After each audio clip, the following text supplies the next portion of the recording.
Local Edge, powered by Ad Canada Media.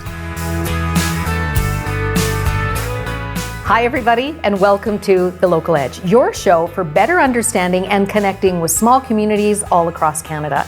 Here, we explore the value of these markets to advertisers, agencies, communities, and more. We bring you the latest news, insights, and trends from the world of local advertising and marketing.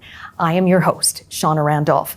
And on today's show, we're going to be talking to someone who really understands the topic of marketing to farmers. There is a disconnect, plus there are so many challenges. We'll get into all of this in just a minute. So, whether you're an advertiser, agency, community member, or just interested in the world of local advertising, join us for Local Edge. This is our closer look at the power of small communities in Canada. While ebooks have taken a little chunk out of the market, Canadian readers paid higher sums for printed books, with the average person spending between $100 and $149, while avid readers spend over $300. For targeted data like this and to get a better understanding of connecting with local markets, please visit adcanadamedia.ca.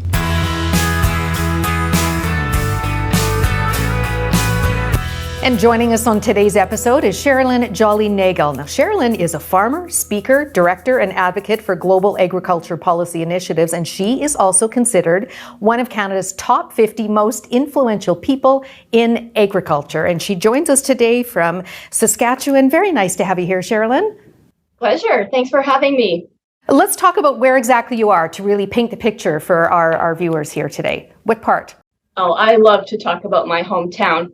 The name is Mossbank.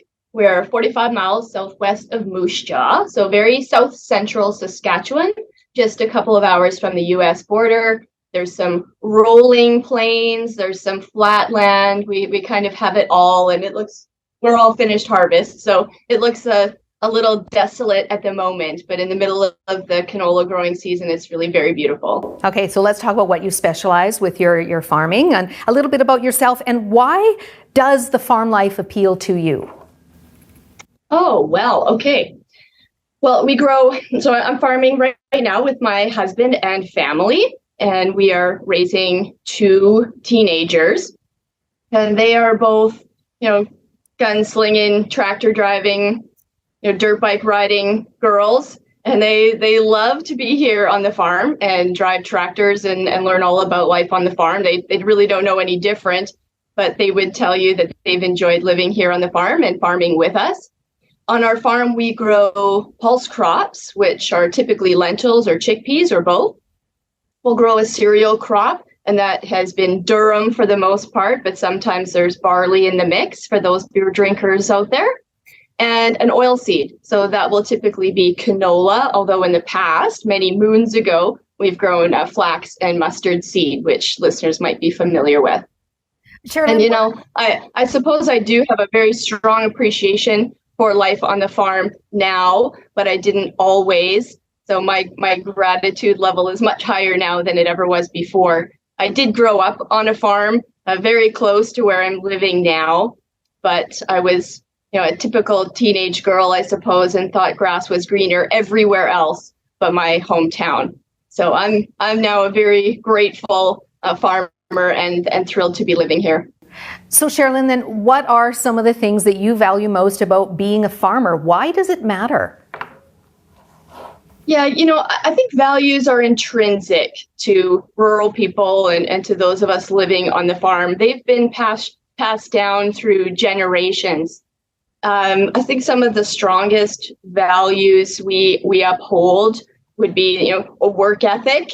I think farm kids are known around the world for a strong work ethic. They have to get up pretty early in the morning and go to bed late at night, and they've always got chores. So as a parent, I'm quite thrilled to have to be raising kids on the farm and have that work ethic as a strong value of ours.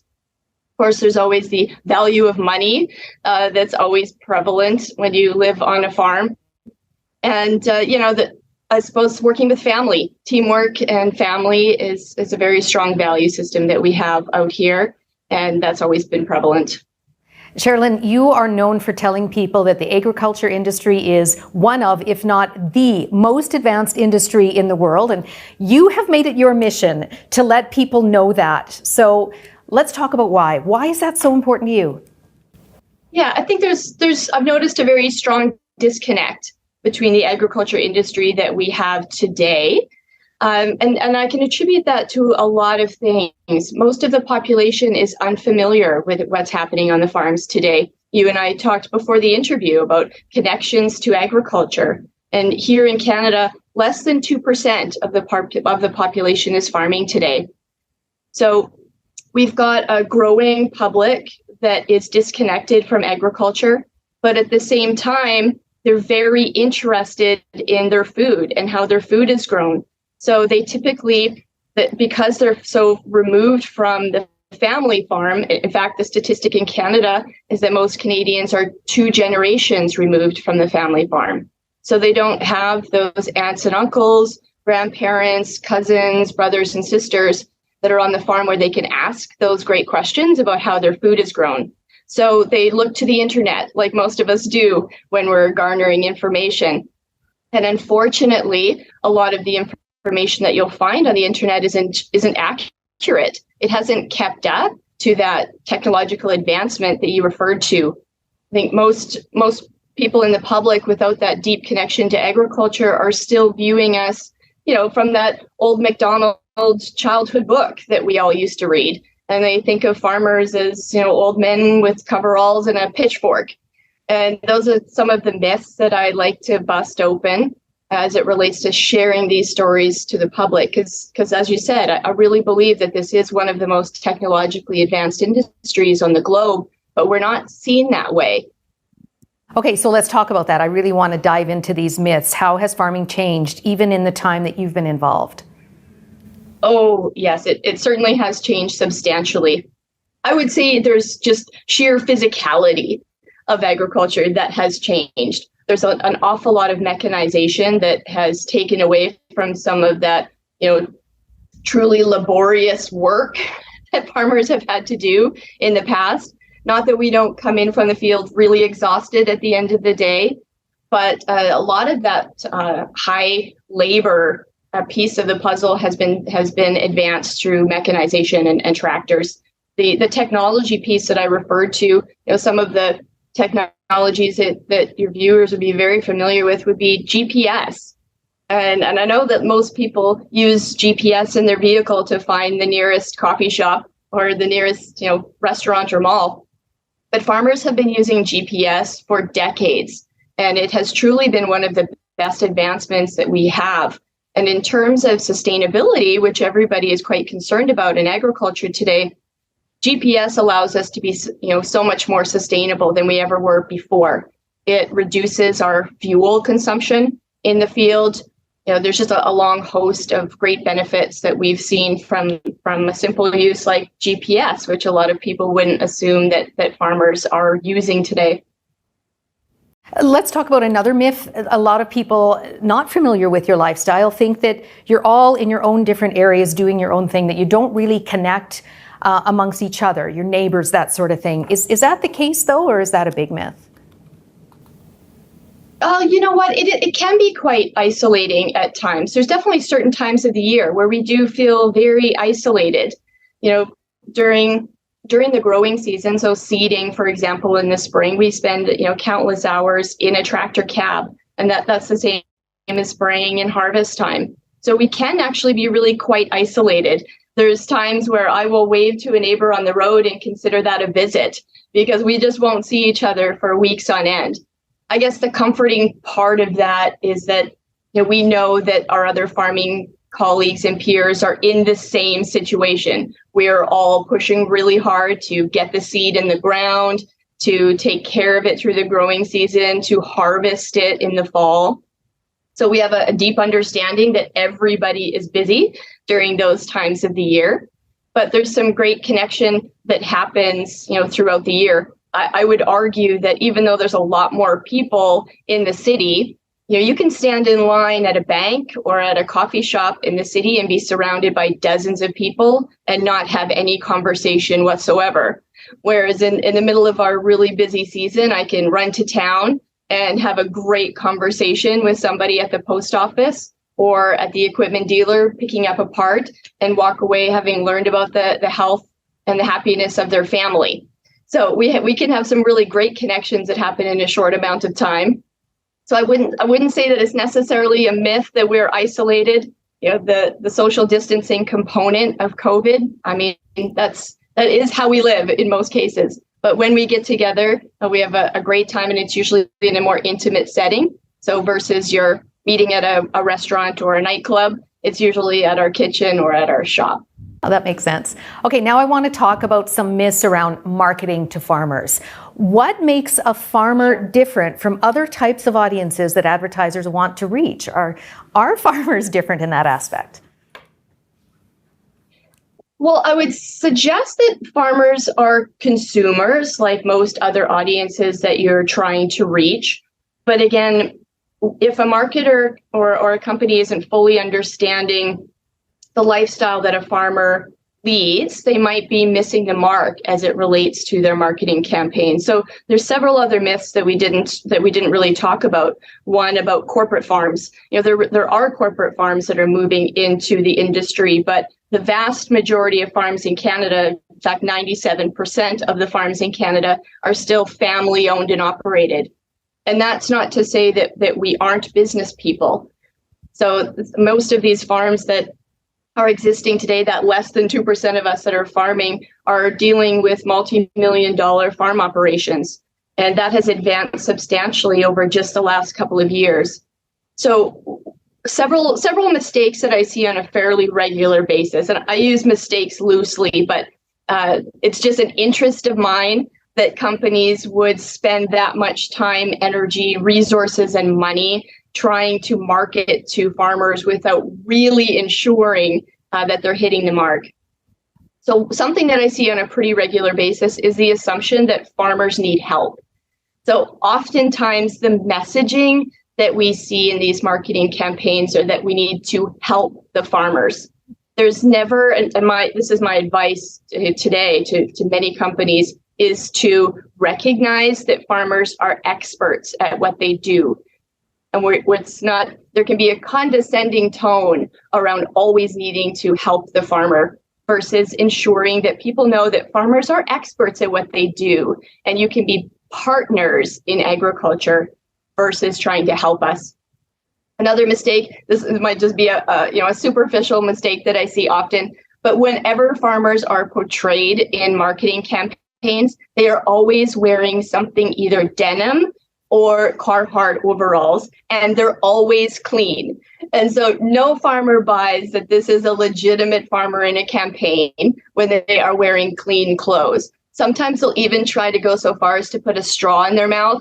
And I think, come on, this is the myth that we're trying to bust, is that we are not old MacDonald anymore. We're very advanced, and we're just trying to bust out some of those, kind of funny myths. I have a couple of other things that I suggest to marketing companies while they're marketing to farmers. And that is to always continue to raise your own level of knowledge around the industry. This is a really fast-paced industry, and where I would argue farmers have always been adopters of incredible innovation and technology. It's moving really fast. So what you thought you knew about agriculture before, you may not know today. So always ask and reach out to farmers. Ask them, just ask them. I know you've had some experiences, and I just wanted you to share one in particular. I know about this, but please elaborate. The time, or probably a few times you've had this happen, where you get a notice for something that's going to be delivered, a package, right? And you get the Canada Post notice, and then it's not very easy for you to go and get that parcel, is it? Yeah. Okay. Yes. Let me address this. There's two issues here. There's the medium that companies are using to market to farmers. And then there's the impression that they're leaving us. So the medium is the story that I would share with you. This is what it takes, the logistic piece of what it takes for a farmer, for you to market to a farmer. When you send something to us in the mail, it might seem very simple, but I live 30 kilometers from a post office box. No UPS, no FedEx, no Amazon drone will ever deliver something to my doorstep. So when I get to town to pick up the mail, it's rarely during Canada Post business hours. So I get a little postcard in my mailbox that says I have a package, and I hope it's a card from my grandma, or I hope it is, some lovely package that I've got from a friend in the States. So then I have to drive 30 kilometers back home and make a point of going back into town during regular business hours. So another 30 kilometers back into town. Now I meet with the post office box lady to say, I have a package here, and we have a good visit about the goings on of our family. And she gives me a box. I walk away with this box, and inside the box, it's usually a massive, cardboard box. And inside there's all kinds of plastic and, bubble wrap that my kids used to love to play with, but they're teenagers now. So that's wasted. And then inside all of this, it will be some ridiculous tchotchke with a logo on it. It'll be a branded something, a plastic rain gauge that's going to break. It'll be a hat that I'm never going to wear. It's going to be a go mug, something ridiculous with a little note on it from the company that's saying they're grateful for our business. And I think that just the fuel alone and the time it took me to go and get that, I would rather you not send it to me. Plus, we look at the postage that it took you to send that package to us, and we think this is an incredible waste of money. And farmers are often taking pictures of this stuff and sharing it with each other. Like, can you believe they sent us this in the mail? So it's become like an inside joke to see who can get the most ridiculous tchotchke in the mail. And absolutely no business is done. No loyalty has been created based on these tchotchkes that get sent us in the mail. Is it even insulting to you? Okay. I do get a little bit heated or passionate about some of these things. One in particular was incredibly condescending. And so I did track down the company to let them know that this was kind of unacceptable, in my opinion. It's that constant condescending nature of some of the marketing campaigns where let us help you, or, they forget that we're spending hundreds of thousands of dollars at times with certain companies. And so, putting my name in a draw to win, a little cooler package or something, it's not hitting the mark. It doesn't make me feel like you really appreciate or value our business. There's so much better ways to connect with farmers than sending us, crap in the mail. Okay, so then let's talk about maybe online advertising in that. And I know with your specialty, and you do a lot of speaking and that sort of thing, and you give a lot of advice, and then there's those trends, those kind of fashionable urban trends for advertising. How do you get around that so that people can hear what you're saying instead of being wrapped up in what is the latest thing? I'm not going to suggest that marketing to farmers is easy. So even actually a couple of years ago, I teamed up with some colleagues of mine to create a program. It's an online training program. It's a 1-hour training program titled, So Your Client is a Farmer. And it was meant to kind of address some of these obvious mistakes that companies were making when trying to do business with farmers. So I certainly, if I had to build a training program, I would certainly appreciate that we can be an intimidating group. It's not easy to get to us or find us. I often joke that when your GPS says rerouting, that's exactly where I live. We're like usually just west of rerouting. So I understand we're not easy to get to, but there are some better ways that marketing companies can reach us. Okay, how? How is the best way, especially when you have that challenge of connectivity with the internet in your world? So, we've talked many times on the show about how it can be very difficult to reach people in rural areas. Yes. Okay. So I would say there's some older mediums that are highly effective. So as an example, when land comes up for sale, and these land purchases are incredibly expensive purchases. These are large purchases. We still look to a local newspaper to find those advertising versus a Kijiji. Lots of farmers are on Kijiji and looking for buy and sell programs that way. So that's still an effective way to reach us. But we still listen to the radio. We still pick up newspapers, especially that is local. I would say maybe one of the things that I learned through COVID was that we can't care about everything. And so there's more of an emphasis right now in the farming community for that local news, the local interest, local land for sale, local farm auctions. So using those, perhaps older methods of advertising are still very effective as it relates to agriculture. How much do you hear from other people that you live near, other farmers, how much they really still depend on that local newspaper to pick up or listening on the radio as compared to just scrolling and looking at, let's say, a Facebook ad? How much is that important to them still? And you? It's imperative. It's imperative for us to connect. And, I was listening to a couple of the Local Edge podcasts to kind of prepare and learn a little more about your podcast and the material that you're covering. And one thing that really struck me was in the interview with the editor from Moosomin. And he said, specifically in part as an editor of a local newspaper, that one of the benefits of his paper is he has the ability to print an interview verbatim rather than cut bits and pieces and edit it down to practically nothing. And as a reader of newspapers, I really appreciated that. I liked the concept that a local newspaper is going to give me the whole story versus something that's been cut down and not allowing me to have all of that information. I'm probably more a consumer of news than the general farmer, but I'm always seeking out opportunities to hear and learn more about what's happening in the agriculture industry. And, Real Ag Radio, for example, that would be my go-to source of information as it's related to the industry. And that's very local. I'm so impressed that you actually took the extra time in preparation, although why am I surprised? I know you're very thorough. And then that episode you were mentioning, it was Kevin Weirdmark in Moosomin. Yeah, he had some great feedback, and then just kind of dispelling those myths that you need to do this online kind of way to attract people and advertise there.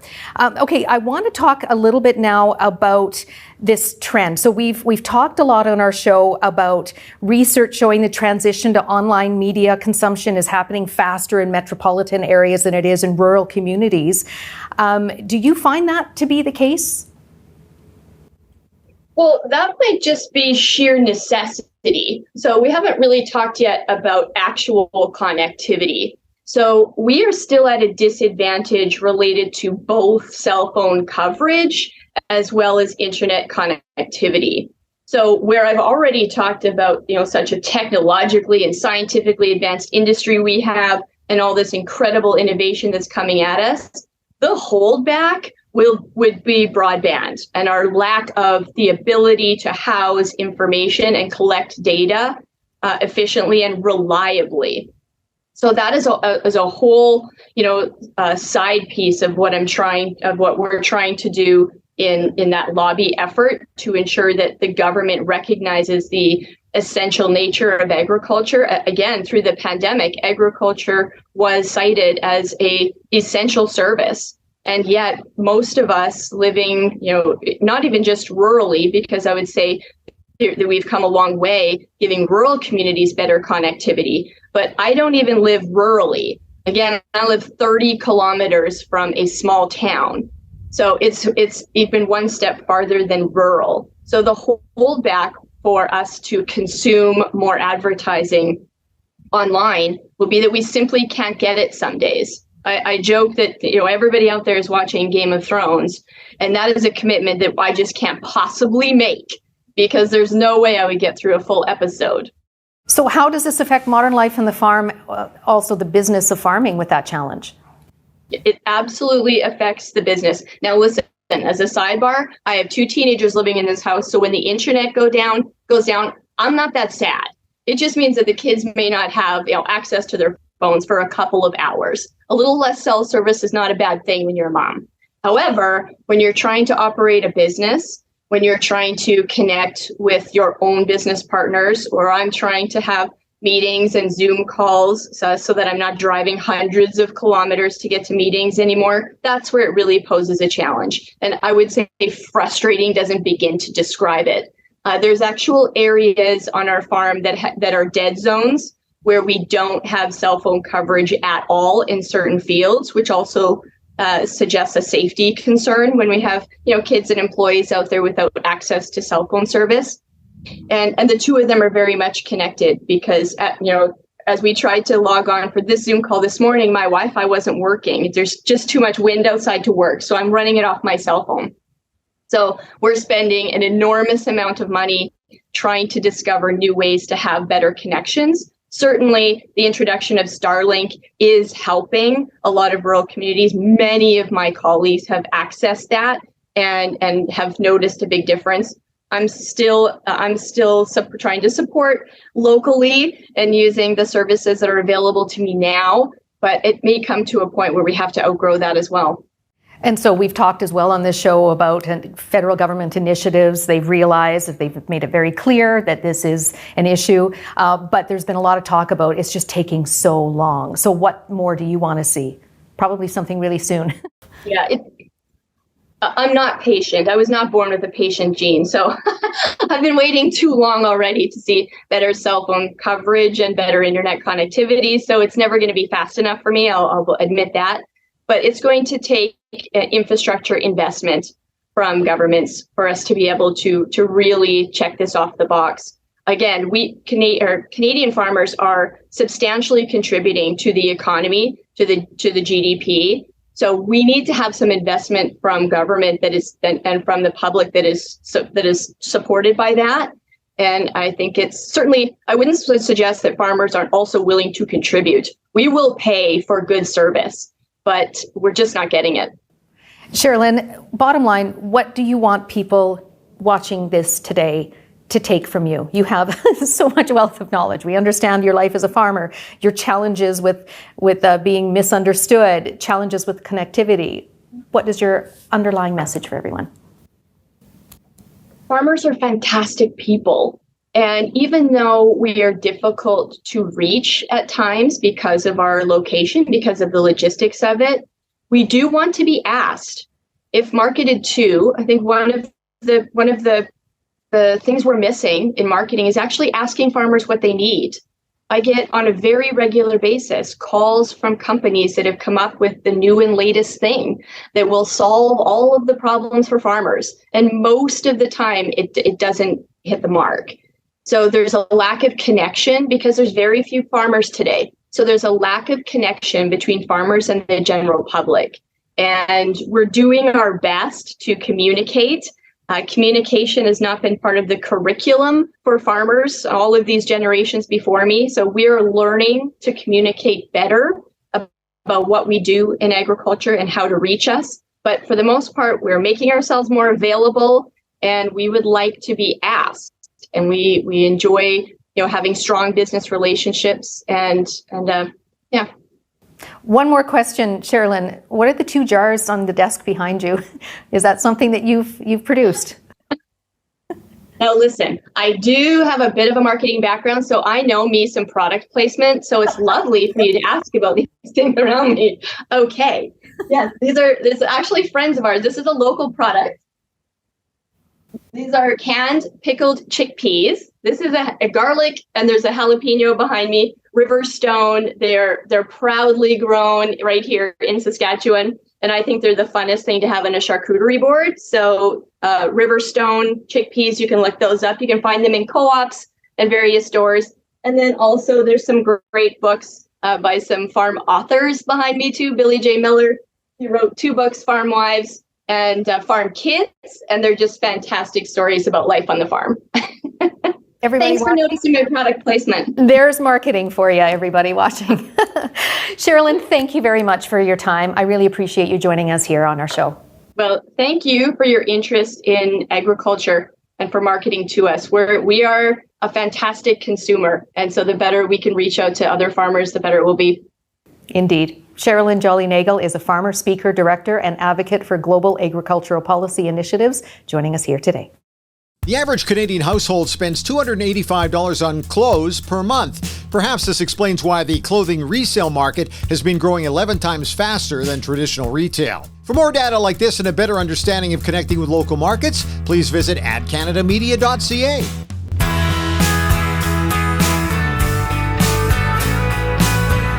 Thank you, everyone, so much for spending time with us here on Local Edge.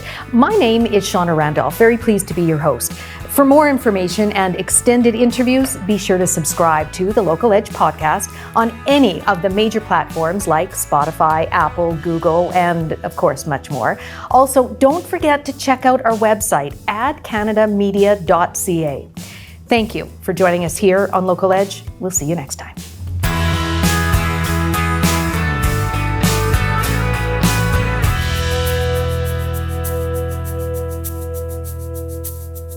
This series is proudly produced by the team at Road 55. Road 55 creates content that connects. For more information, check our website, www.road55.ca.